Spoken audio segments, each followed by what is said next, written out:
Hey guys, welcome to another episode of the Football Pundit Fantasy Premier League vlog. With me, as always, is Joey. Yours truly. Yeah, and I'm Football Pundit, in case you're still wondering. Till now. Yeah, so we're just going to recap our previous game week 13. Yeah, and then we'll talk about strategies for the forthcoming game week as well. Joey, how was your previous game week? In reality, it was good. In reality? Yes. Below or above average? Let's start from there. Above average. Okay. Top 20% kind of. Are you serious? Yeah. Nice. For the game week, yeah. You know I get it. Okay. Yeah. But because I had a plan to. I was in between Pope and Ward to be in goal. At one point, I was like, I don't want to double up on Newcastle players, and I realized I also have Castagna in my defense. Okay. As Trippier being the other Newcastle player, and then. So I was like, I'll be doubling up on Leicester assets. But when I compared the games, I was more willing to gamble the Leicester one. Though initially I had put Pope. So, but when I was about to change it, I think I got distracted. Something came up after it. And then Saturday morning was super busy. I couldn't get to it. And voila, Pope ended up in my post. So I missed out on that 6 points, which I could have really actually done with. Okay. The 6 points then. And then... Before you continue, it just seems like a lot of us had too many points on the bench. Exactly. This game. Why do you think that was? Because if you look at the players that were on the bench, it's Ward for me, goalkeeper Ward, Andres Pereira, Nico Williams, and then Webster. I don't really care about that. You didn't expect Nottingham Forest to beat Liverpool, yeah, and keep a clean sheet at that. Yeah. So the Nico Williams is understood. I don't think there was anybody, except if you really had a bad defense, that puts Nico Williams in. Andres Pereira's case now is, I feel like he's suffering because of his price. Okay. Because he's so much value for money. If he was, say, like a 6 million-ish, we would have been more eager to get him on our teams. But right now, particularly because there's a lot of focus in attacks, most people have 3 playing attackers. Not like when we play 3-5-2 formations. I think it's all about the formation thing now. So we're playing with 3 forwards. So the minimum defenders you can play with is 3 as well. So that means you can only play 4 midfielders. So you only see people that have maybe Leon Bailey, still have Leon Bailey, or another 4.5 million. Those were the only people that would probably play Pereira in this particular game. But you could have easily gotten more than this. There was a one-on-one chance he should have scored. And so it just puts him in our thoughts more. Like, this is someone we should pay better attention to. I think he has provided like returns in back-to-back game weeks now, and he is consistently being overlooked. We are still keeping him on the bench. Why do you think that is? I feel it's just the FPL trend. What we're used to, your 4.5 million asset stays on the bench. You bought him because he's playing his 4.5. If somebody doesn't play, maybe that's a 0 point for instance. He will get subbed on. Or like, for instance, Foden would have all been happy with Pep if he had kept Foden on the bench. He decided to bring him on and ruin everything. Exactly. So we actually put it. I bet he was your first sub. Was he? Who? Do you have him? Pereira? No, I don't have him. Okay, but for most people, he's the first sub.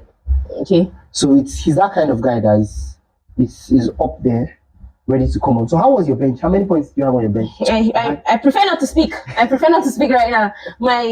What hurt me the most is I had Castagna on my bench, and it just like you, I had a late thought of should I switch it up because I want to take Perisic out and put him in. But I was like, okay, I would think about it further, and before I'm able to think about it further, time had passed and I couldn't do anything about it. So he was on my bench, and then Perisic, boom, 1 point because he was benched, and then Castagna 12 points. So 12 points wasting on my bench. As if that's not enough. I also had Young.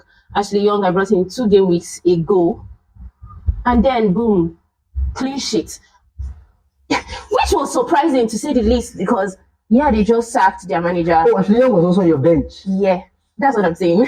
Obviously, what I'm saying. So he had that clean sheet points, but in my mind I'm like, really, should I now consider, because he was supposed to be like a temporary thing for me, but now that they are showing that they can keep a clean sheet, I think this is their 3rd clean sheet all season, and they actually played very well. they played very well this previous game, but I'm like, is he worth it? And so it was not even, we're playing against Brentford. He wasn't in my plans at all. At all. And then boom, 6 points. And he's on my bench. So I'm counting 18 points so far. Already, exactly. So who are the other two? And then, okay, my other goalkeeper was Raya. Raya, okay. 2 points. And then Mount, 2 points. So that did not hurt me too much. Yeah. But really, I would swap Foden for Mount, 2 points. And need Pep. Mind yourself. Mind yourself, please. Please. Speaking of Pep, Man City, Haaland injury. Talk about it again. See, it is Pep playing Mind games. Pep is trying to get up the ranks in his FPL. I think, okay, for me personally, I think, how will it be mind games? He came out and he said Haaland was tired. He was a bit. He said 3 things. Yeah, he said 3 things. The first one, he said he felt like the guy was tired. That was the first thing he said. Yeah, so tiredness. And really, if you think about it, he's not a robot. He has played all the games except one this season. And that was the Champions League. I know you would say mind games, but don't you think he deserves a rest? No, all the chances Pep had to rest Haaland earlier. Okay. He wasn't. When we expected Pep to rest Haaland, I think there was a midweek game at that point. Yeah. He still played Haaland. Played him for 90 minutes in those kind of games. What was he thinking? But I honestly feel this is classic case of mind games. You know why? Why? He said there were 3 things. He's tired. He has a flu, as well as Cancelo, and then he said he has a knock, has a bit of a knock. Yeah. So on the tired point, last week was blank. They were the only team in England that did not play midweek. So he rested. Okay. Then he plays on the weekend, and then plays 45 minutes midweek. I understand he's playing that 45 minutes because he has a flu. It's not exactly easy to play through that. So that is why he's resting him. All the other tired care. Like, he can literally waste all his energy because he knows he's not going to the World Cup. I would agree with you on a normal day because, yeah, what was the use? Like, he had many chances of resting him, but he didn't. But think about it. With the flu, you say, okay, even if he does have a flu, with the flu clear out before they have their fixture this weekend. Yes. And to cap it all off, he played the game. He for played 45 minutes. 45 minutes is a lot. Many players don't see those kind of minutes to even play. Yeah. So he actually played. Had he been, he was on the bench throughout, and he was like, yeah, flu, whatever, knock, whatever. Then I'll say, okay, yeah. Then that means he's definitely going to. He has enough players for Pep to have rested. So what are you trying to say? They cannot rest him? No. The problem is not him not playing. No. It's the fact that he might just be on the bench and then come like a Foden and scatter our Premier League formation with 1 point. It's all set up for people not to captain Haaland. Listen to Joyo. At your peril. At your own peril. She has refused to tell us how many points she had last game week. Whatever, you didn't ask. I am asking. How many points did you have last game week? Above average. How? 56. That's even 5 points above average. Even, is it above average or not? 5 points. Is it above? And here I am complaining that I missed 6 extra if points. I had my Castellano now, we won't be having. By the way, I gave him I told him, I was like, Joy, he begged me off camera. He was like, please help me sort out one defender I can bring into my team. And I gave, oh yeah, look at Castagna, you know, he seems like his fixtures are good, and you know, of the mirage paid off. He's not saying thank you. You are welcome. I know there's thank you in your mind.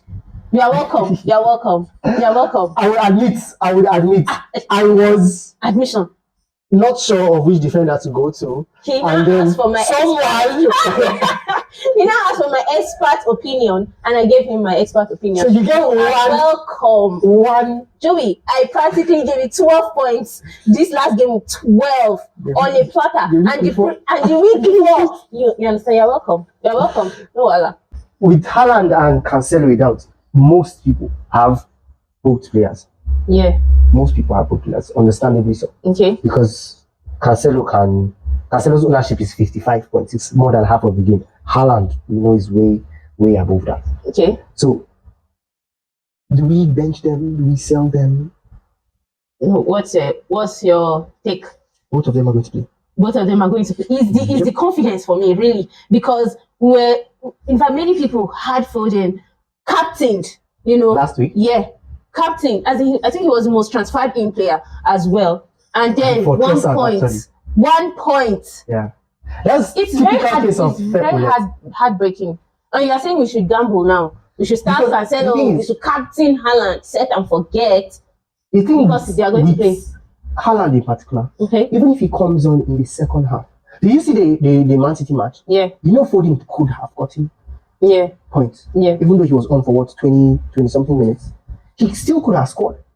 So Man City's attack is so good that honestly, I'm considering going with 3 Man City attackers, that's midfielders and attackers. Okay. Instead of the one in each position, that's attack, midfield, and defense. Just go all out and go with 3 Man City attackers.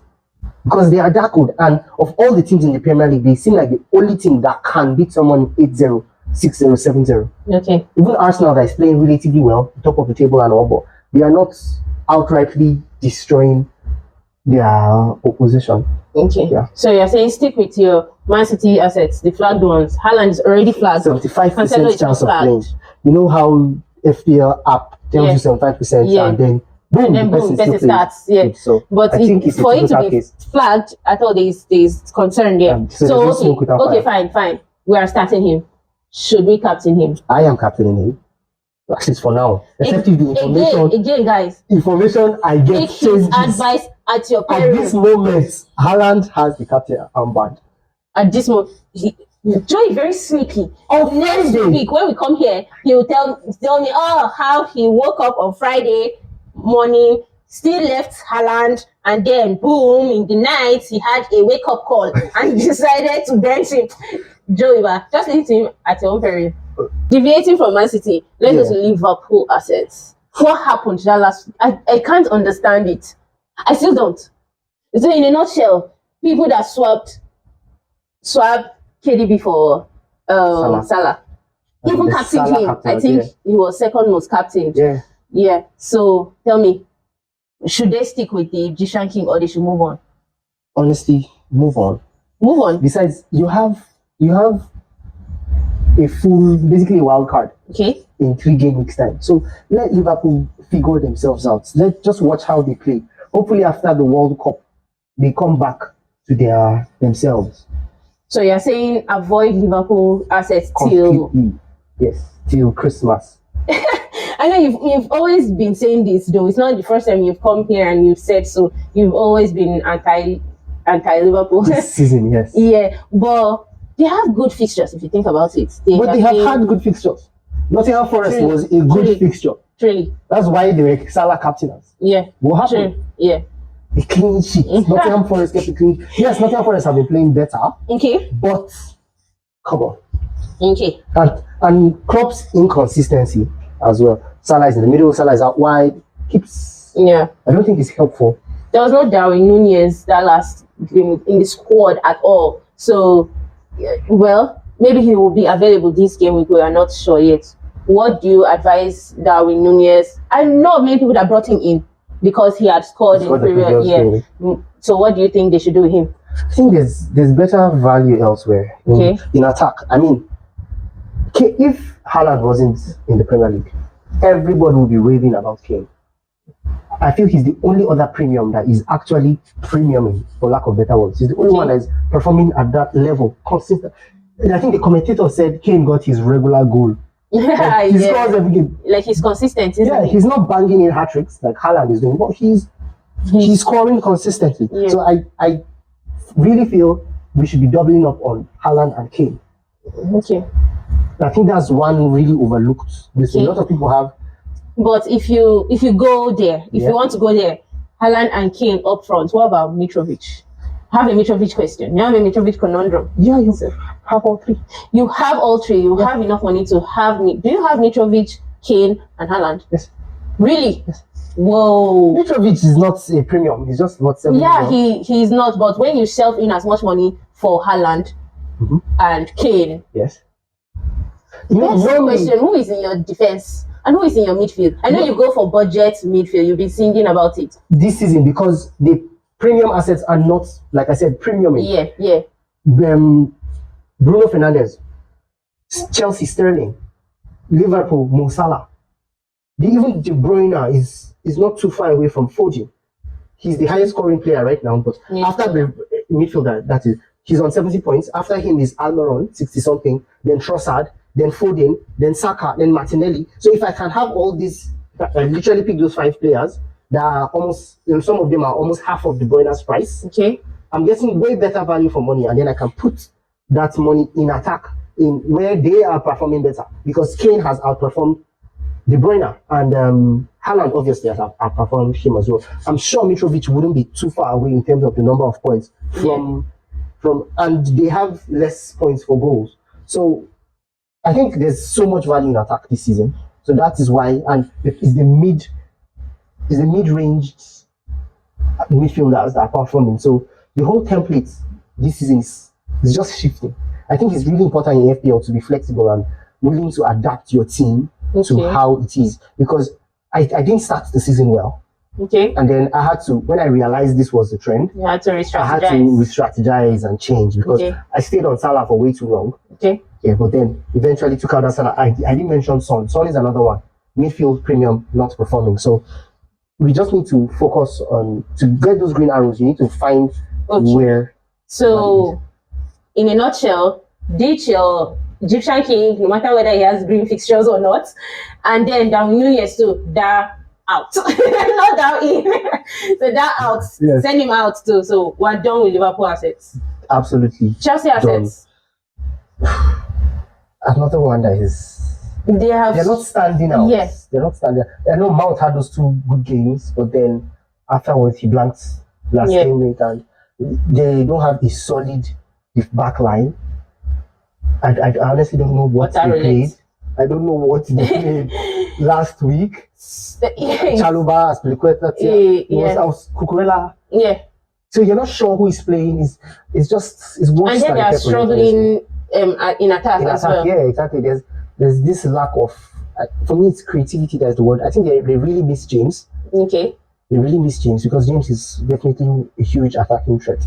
And Potter just hasn't stamped his authority in the team yet. It feels like he's still trying to get to know the players, who are basically planning for 3 game weeks. Yeah. That's why I think after this Everton fixture, Mitrovic is going to be out, because his next 2 games are City and United.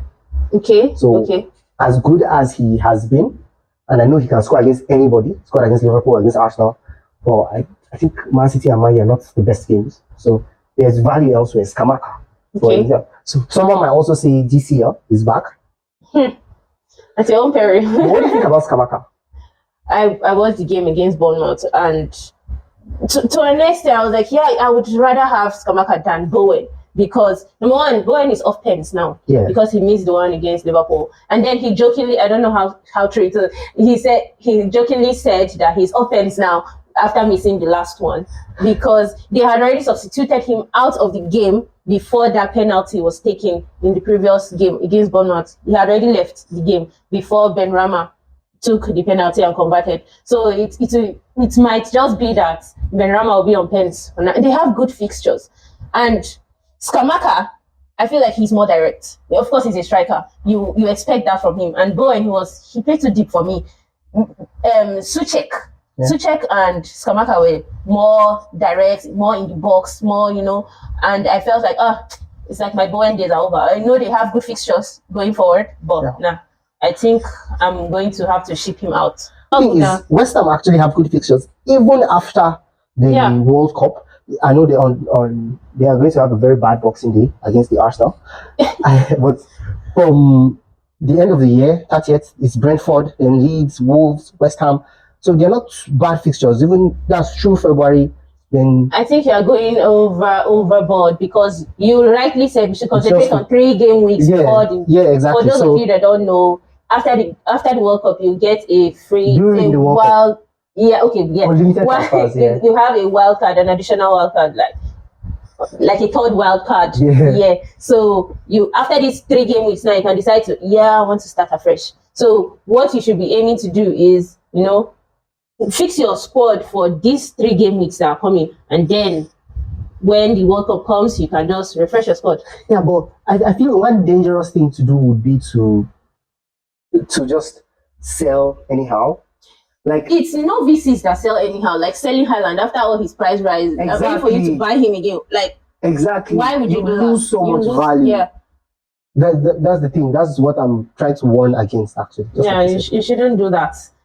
Players that have risen, giving you an additional, 0.1 and stuff. You never quite get the complete value when you transfer them out and then want to bring them back in. So you have to be very careful with that as well. Yeah. If you were with us from the beginning of our vlog this season, I said I was starting with Wilson. I actually started with Wilson. He gave me returns. He has a very good. Triple up on Newcastle. That was what she was singing. Yeah, and did it pay off or did it not pay off? Don't drag me when. So yeah, but Wilson, you can see that he has been in and out of the team because of injury issues. He is not consistent enough. Like, he's not healthy enough. He's too injury prone to be consistent. And that's why you see that the spotlight has moved from him to Almiron in recent weeks. What do you say about Almiron?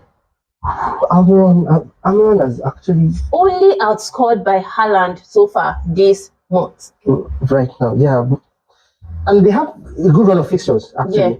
Yeah. Villa next, at home to Villa, then away to Southampton, then the Chelsea game, maybe a bit more difficult. But Almiron is an interesting case. Very, very interesting. And what happens when St. Maximan and others come back is yet to be seen. But then, We're looking at short term, really. So he has been doing well. He has good fixtures. Should we be thinking of bringing him in? For the short I term, am for the actually 3 weeks. thinking about it, but I don't see myself doing it. I don't see myself tripling up on Newcastle assets. Okay, because you already have Trippier and Pope. Okay. Yeah. Plus, I feel the value he can give, there are a couple others who can also give. I think if I'm going to swap him for anybody, it might be Martinelli. Okay. Yes, Almiron is a bit cheaper, but Martinelli, they are more or less similar. But then over the course of the entire season, I feel like at some point I would want a Martinelli back, or I may want to ditch Almiron. So in the bigger, grander scheme of things, I think I would want to stick with Martinelli for now. Okay. Almiron played well, no doubt about it. Yeah. He absolutely ran Tottenham to the ground. Okay. Because he was up and down the lines. I watched the game and he did well. But I think he has 5 or 6 goals this season, which is impressive for a midfielder like him. Because when we're talking about he has his price, you see the price in the game. It gives you a fair reflection of what they think your performance will be. It's not always accurate, but still, yes, what I'm saying is that beginning of the season, nobody was talking of Almiron. absolutely no. Exactly. In the way Newcastle set up, nobody will even think of Almiron because he's not their focal point. But then he's bringing in the returns. My captain is still on Haaland. Yeah. I am not buying. It's your confidence for me. I'm not buying into Pep. If Haaland doesn't play, fine. And the Pereira will come off the bench with a 12-pointer. My vice captain, okay, Harry Kane, against Bournemouth at home. Okay, no, he's away. He's away to Bournemouth. Okay. But hopefully they are stung from the Newcastle defeat and everything. And they also have a game in Europe. So we'll see how that goes. Yeah, but honestly, I don't think Harry Kane is one to ease off because of the World Cup, for instance. Okay, because his place is secure now. Yes, and he's not an injury-prone player as such. Yeah, so he would still put in that extra effort to keep being. I mean, he could have actually got more than just the goal against Newcastle. Son missed a lot of chances in the first half, so I see Kane scoring 1 or 2, perhaps getting an assist. Okay. 3 bonus points, kind of thing. So he's your vice even if Haaland does not play, I'm hoping Pep doesn't bring him on 88 minutes. 89 minutes. It's Pep. So yeah. Okay. Haaland captain, Kane vice. Okay. All right. You have heard from us. Let us know your strategy as well. We could benefit from it too. It cannot only be us talking. So like this video. It's very important that you like the video. Yep. Subscribe, turn on the notification as well, so that you get more of this awesomeness. I said it in the previous video, I'm not joking. This is awesomeness right here. Yeah, so thanks for watching, guys, and see you next time. See you. Bye-bye.